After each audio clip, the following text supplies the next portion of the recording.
Eh bien bonsoir tout le monde. C'était pas du tout prévu que je vous tourne une vidéo ce soir. Donc par ça je filme au téléphone. J'ai pas ma GoPro, le drone, je suis même pas sûr qu'il soit chargé. Je sais pas si je vais arriver à faire quelque chose. Mais l'entrepreneur nous a appelé. Il a pris un peu d'avance sur le chantier. Désolé, je regarde la route en même temps. Il a pris un peu d'avance sur le chantier qu'il avait. Donc du coup il attaque à moissonner ce soir. Donc on est allé chercher la benne de la Cuma.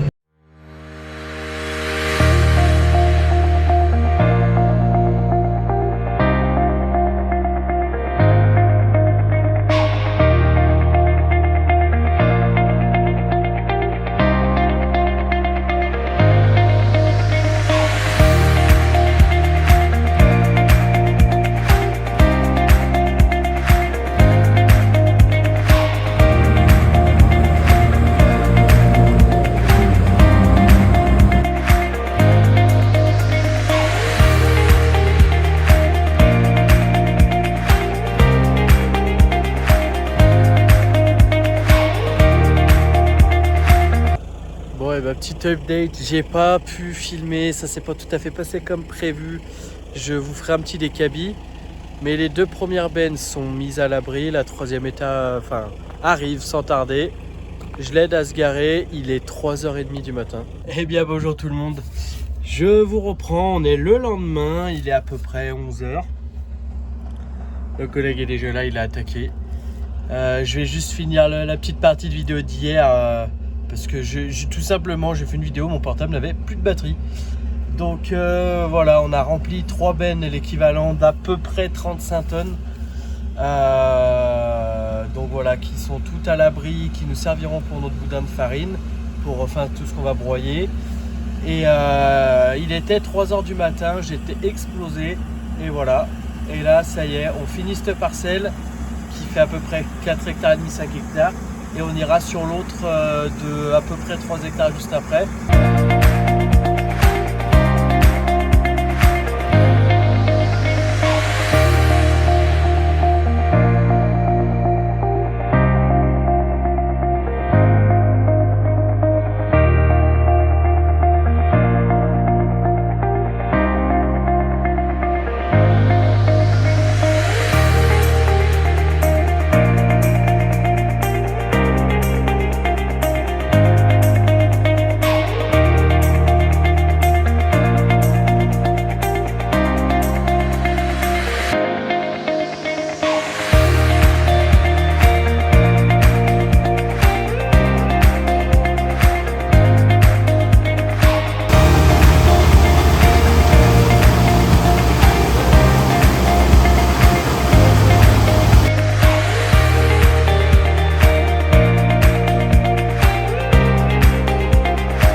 Bon, c'était pas prévu, toujours avec l'increvable.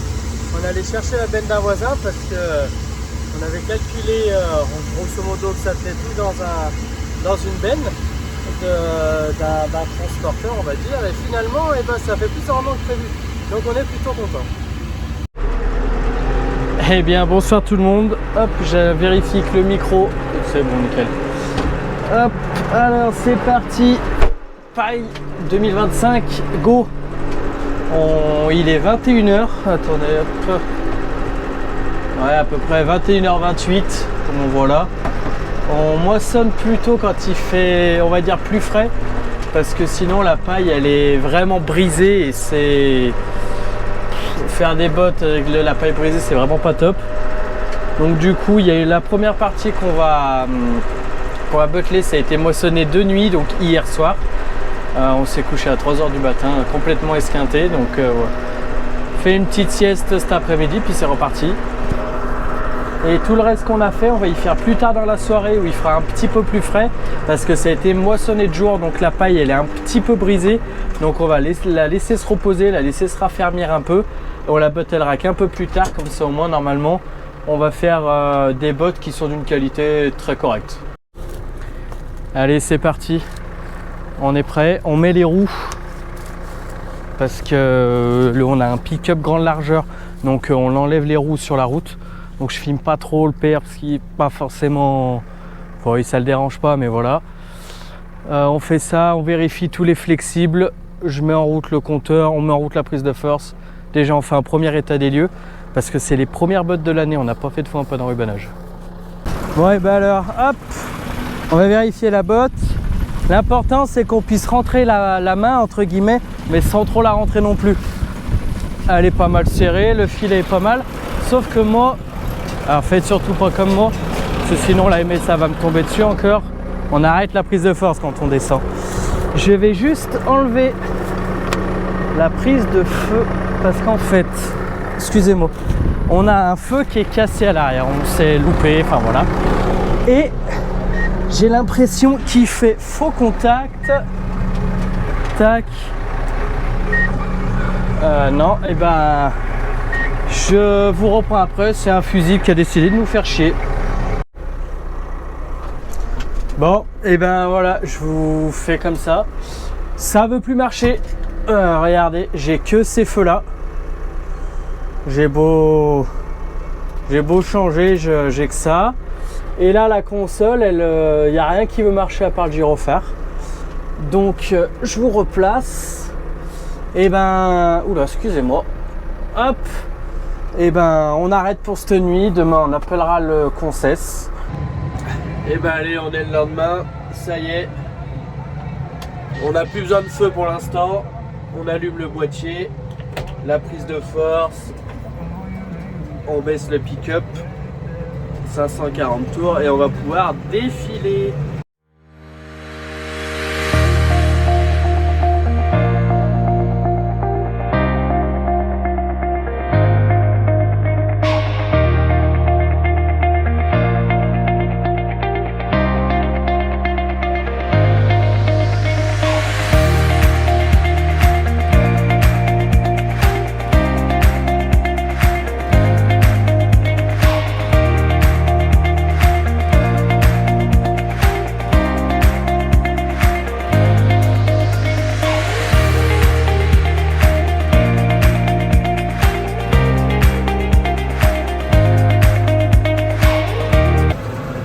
Donc voilà le boîtier de la Macal.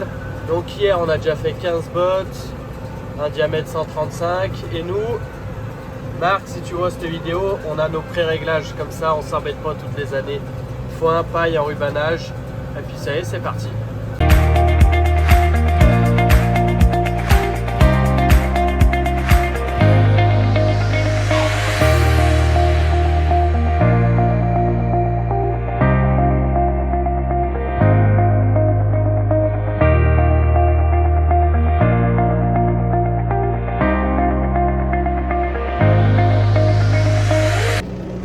On va faire un petit état des lieux. En plus, ça me fait sortir du tracteur.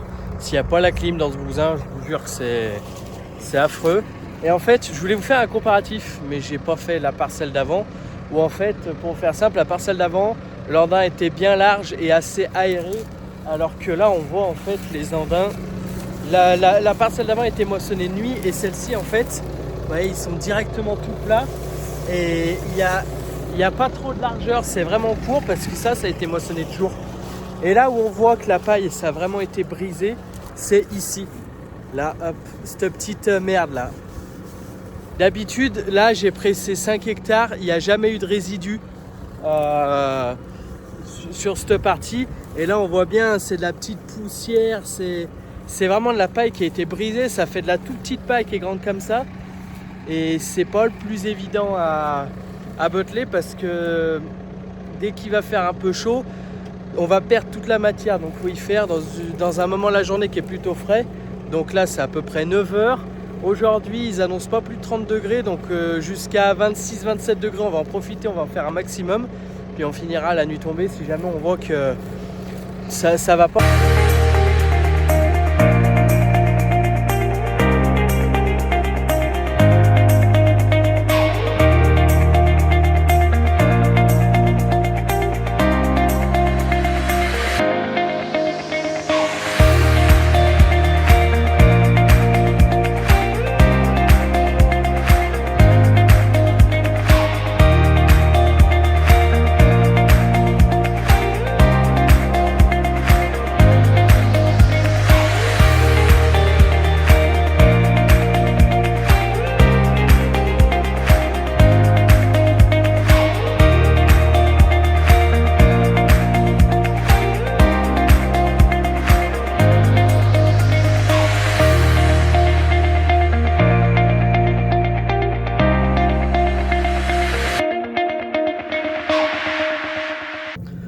Allez, fini pour aujourd'hui.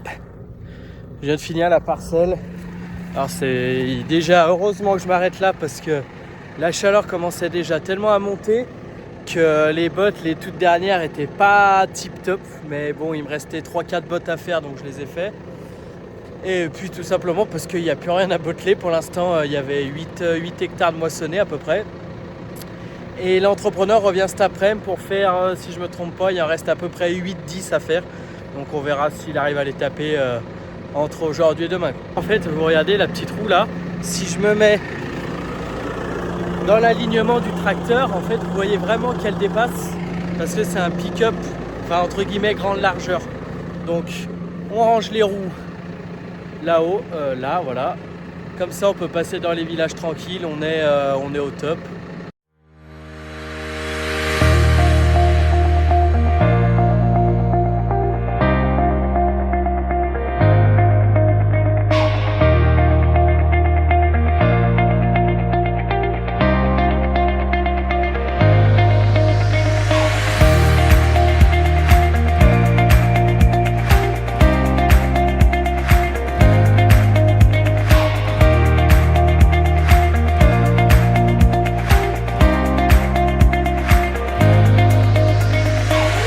Bah ça y est, dernier jour. Là c'est mon frère qui conduit parce qu'il travaille un peu pour l'entrepreneur. Il reste cette parcelle là, une ici et une d'1 hectare un peu plus loin. Donc là on va dire qu'il y a 3 hectares 5 sur le coin là. Et après il restera une dernière d'1 hectare et la première partie sera terminée. Il nous restera les triticales et le seigle à faire un petit peu plus tard.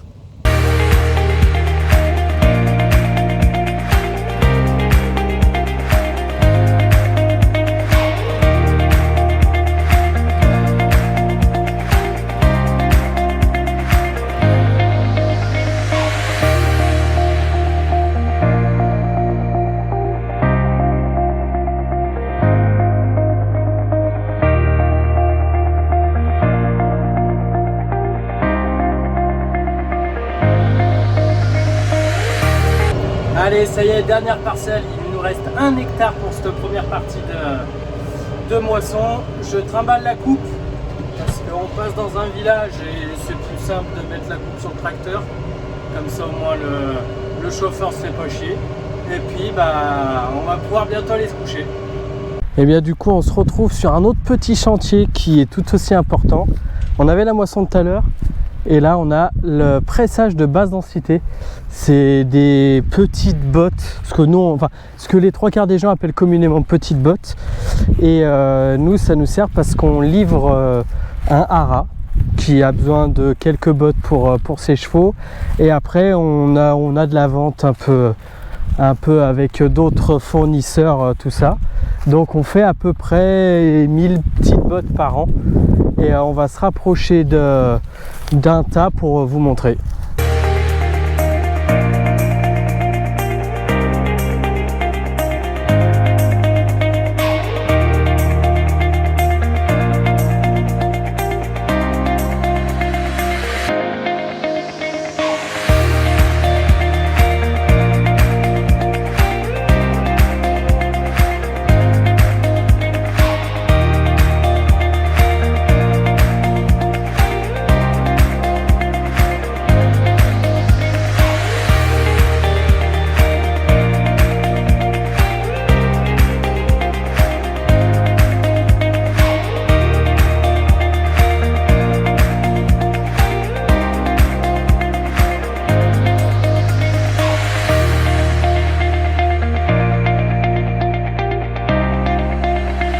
Et là du coup l'ensemble est derrière. Et donc un petit New Holland, ça vous connaissez, j'ai pas besoin de vous en dire plus. Et une petite presse John Deere. Dans ces calibres là, les John Deere sont les mieux réputés parce qu'elles ont l'ameneur rotatif. Donc ça permet un flux bien plus homogène dans la presse et du coup des bottes bien plus jolies. Donc voilà.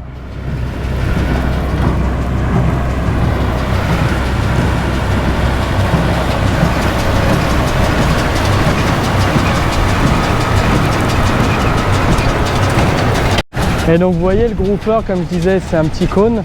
Ça rassemble les bottes et tu voyais il y a un tas là un tas là-bas. Et puis, c'est sûr que ça n'a pas le même débit de chantier qu'un round ou qu'une presse carrée, évidemment. Mais voilà, c'est des chantiers tout aussi importants que le reste. Et donc, du coup, c'est sympa à filmer. Moi, la paille est finie de botteler. On a fini de moissonner hier vers 20h. On a bottelé cette nuit pour être à la fraîche. Je sais pas si on voit par là-haut la benne du fournisseur. Elle est pleine, archi pleine. Grosso modo, on est à peu près à 60 quintaux, 65. Donc pour la région, c'est pas mal, mais c'est pas fou non plus. Et aujourd'hui, je redescendrai après, on est au broyage. Là, on fait un boudin. En fait, c'est une broyeuse, un moulin à farine qui nous met notre grain directement au boudin.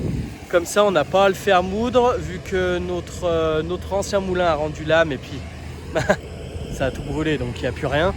Et ben on fait ça comme ça, et en fait, le fait de faire ça, ça veut dire que le boudin qui est là, il est proche de la ferme, il est hermétique, et c'est déjà tout prêt. En fait, on n'a qu'à venir se servir au seau ou tout ça, quoi.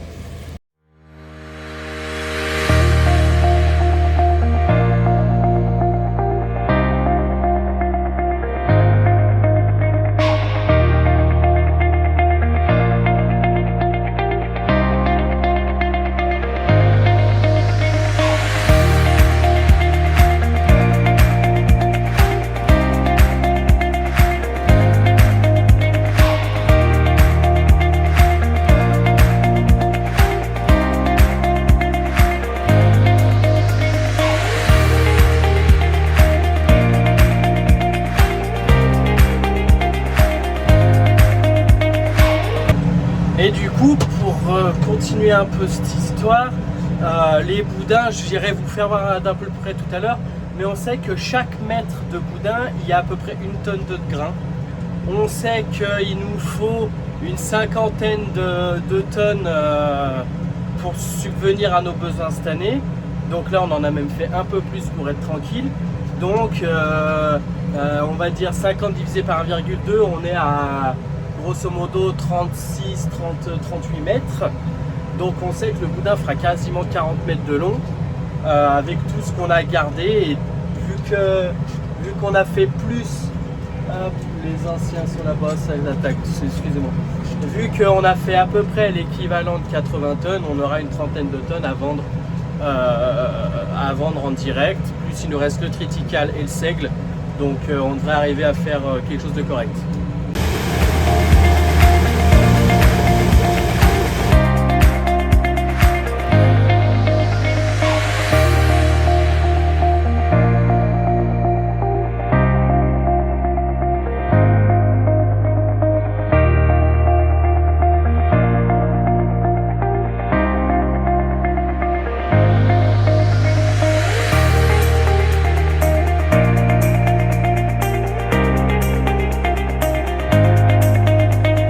On va être sur la fin du boudin. Il reste cette benne là, une petite benne de 5 tonnes ici.